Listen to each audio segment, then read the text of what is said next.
All right, you need to open up the notes that I shared with you on Google Classroom. Because I am such a nice guy, I'm not going to make you retype all the sun notes again that we've already done in your Smush book. But we did get some of the main things you're going to need to know about the sun on here for you. We're going to have all of our notes all on one document this time, so we're not going to create a new document each day. You're just going to keep adding to these notes about the solar system. So you can scroll down below the sun to the inner planets. Okay, you guys just started reading about the inner planets today. The inner planets are small and dense. Okay, they're not big.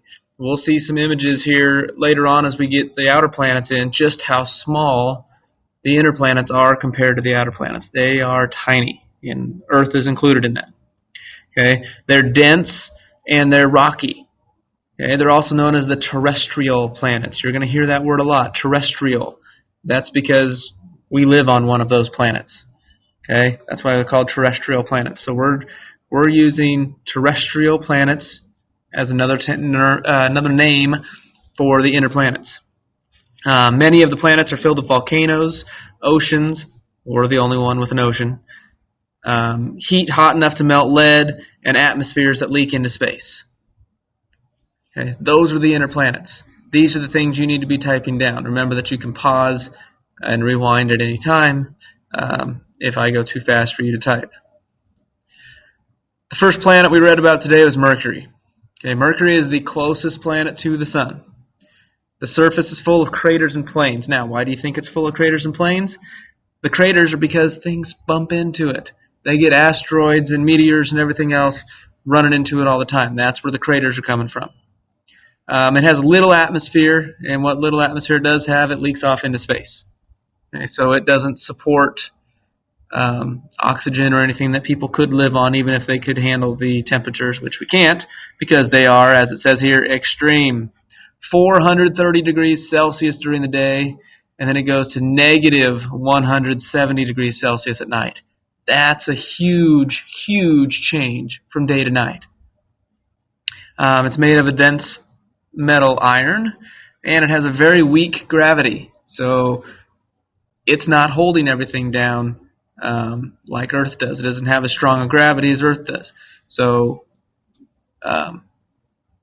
it may be hard to even keep something on Mercury. Venus. Venus is the second planet from the sun. It has lava flows covering pretty much the entire planet. Now, crazy thing about Venus, its day is longer than its year. Yes, I know that sounds nuts, but it's true.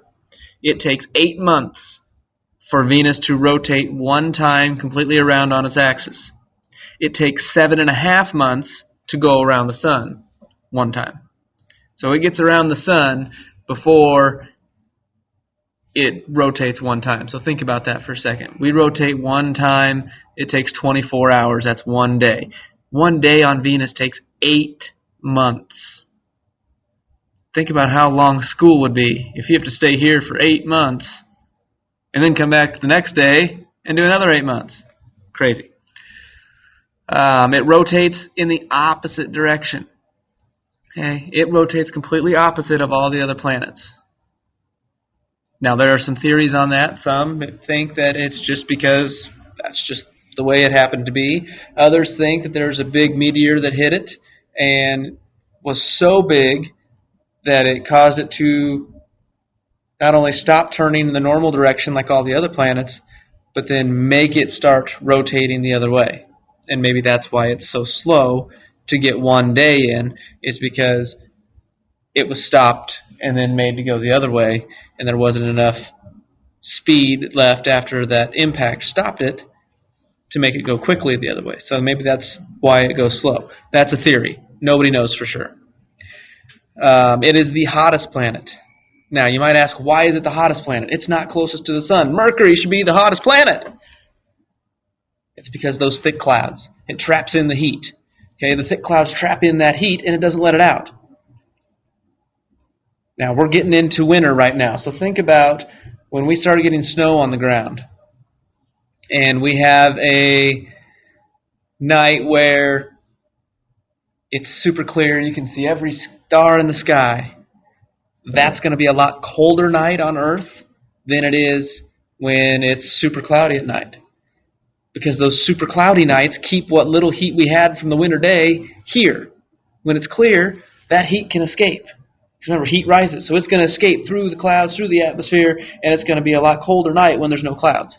That's why Venus is so hot, is because it keeps that heat in constantly. It constantly has that heat.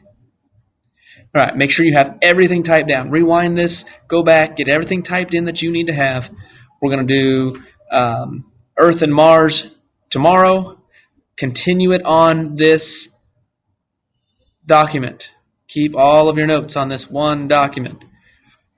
If you have time when you're finished, get out a book, quietly read, be good for my sub. This is day 1 of 3 that I'm not going to be there. Make sure you're on your best behavior.